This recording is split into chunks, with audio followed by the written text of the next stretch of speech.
Aujourd'hui, on va voir l'importance d'avoir une bonne gestion financière au quotidien, car les petites habitudes, c'est celles qui vont te faire gagner le plus d'argent. Si vous continuez à ignorer vos finances, vous risquez de rater l'opportunité de devenir indépendant financièrement. Une meilleure gestion commence aujourd'hui. Est-ce que tu sais qu'en ajustant les petites habitudes du quotidien, tu vas pouvoir économiser des milliers d'euros par an et surtout sans effort supplémentaire? Je vais te montrer comment. Bienvenue à toi, je m'appelle Alexandre et je suis passionné par la gestion financière et les investissements. Alors si t'aimes ce genre de contenu, n'hésite pas à t'abonner. La première étape pour gérer ses finances et quand on a reçu son salaire, c'est de savoir tenir un budget. Pourquoi définir un budget? Eh bien, c'est ce qui va driver vos dépenses mensuelles pour atteindre vos objectifs. Pas de budget, tu sais pas où tu vas, pas d'objectif. Et c'est très compliqué d'épargner et d'investir son argent. La méthode la plus facile, c'est d'avoir un fichier Excel qui va traquer toutes vos dépenses et tous vos revenus. L'objectif est d'identifier les postes de dépenses afin de les ajuster au fil du temps. Tu trouveras dans la description le lien pour télécharger le fichier Excel. En le naviguant rapidement, on a une case revenus où vous allez pouvoir mettre tous vos revenus, les dépenses fixes, donc les loyers, les charges, etc.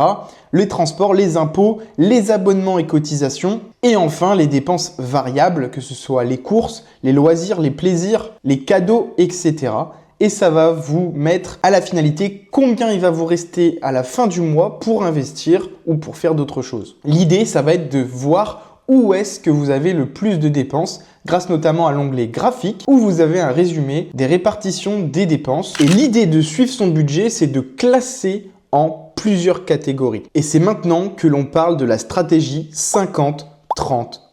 Concrètement, c'est une stratégie qui vise à 50% de vos revenus de les utiliser pour vos besoins, c'est-à-dire votre logement, les courses, les impôts, les charges, les abonnements, etc. Quand je parle d'abonnement, je parle bien sûr d'électricité et d'eau ou de gaz. Ça va être pour 50% de vos revenus. Si par exemple tu gagnes 1000 euros, eh bien tu auras 500 euros pour ces dépenses. Ensuite, tu as 30% de tes dépenses qui doivent être pour ton plaisir, que ce soit les abonnements Netflix, Amazon, faire du sport, aller au restaurant, se faire plaisir. Et enfin, les 20 derniers pourcents, ça va être dédié à l'épargne et à l'investissement. Si tu arrives à suivre ces stratégies, à la fin de l'année, tu arriveras à épargner, économiser et investir un maximum d'argent.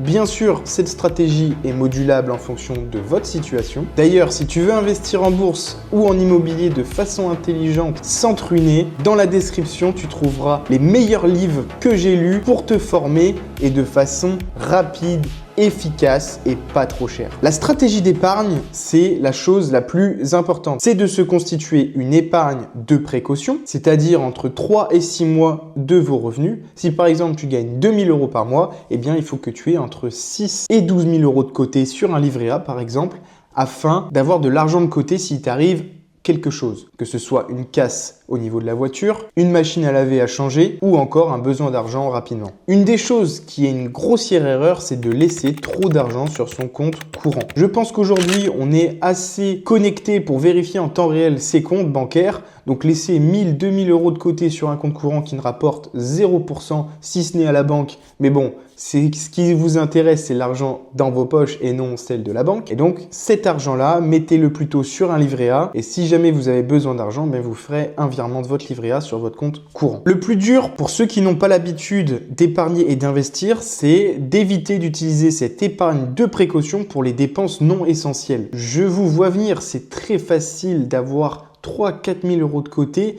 et de se dire je vais les dépenser pour acheter le nouvel iPhone, pour acheter des cadeaux ou encore partir en voyage. Il faut vraiment garder cette épargne, c'est ce qui va vous sécuriser pour pouvoir investir. Je prends un exemple tout bête, mais si vous voulez investir dans l'immobilier mais que vous n'avez pas d'épargne de précaution, c'est même pas la peine d'aller démarcher des banques, ça va être compliqué d'acheter un bien immobilier. Pour avoir un maximum d'épargne à la fin du mois, c'est assez simple. Il faut que vous vous payiez en dernier. C'est-à-dire que si tu gagnes 2000 euros par mois, tu appliques la stratégie des 50, 30, 20 en début de mois et pas en fin de mois. Pour quelle raison? Parce que dès le début de mois, tu vas récupérer par exemple 1000 euros pour tes dépenses fixes et tu vas investir les 20% restantes directement. Comme ça, à la fin du mois, il te restera normalement que les 30% que tu es censé utiliser pour les loisirs. Alors que si tu fais l'inverse, eh bien à la fin du mois, tu vas peut-être avoir que 5 ou 6%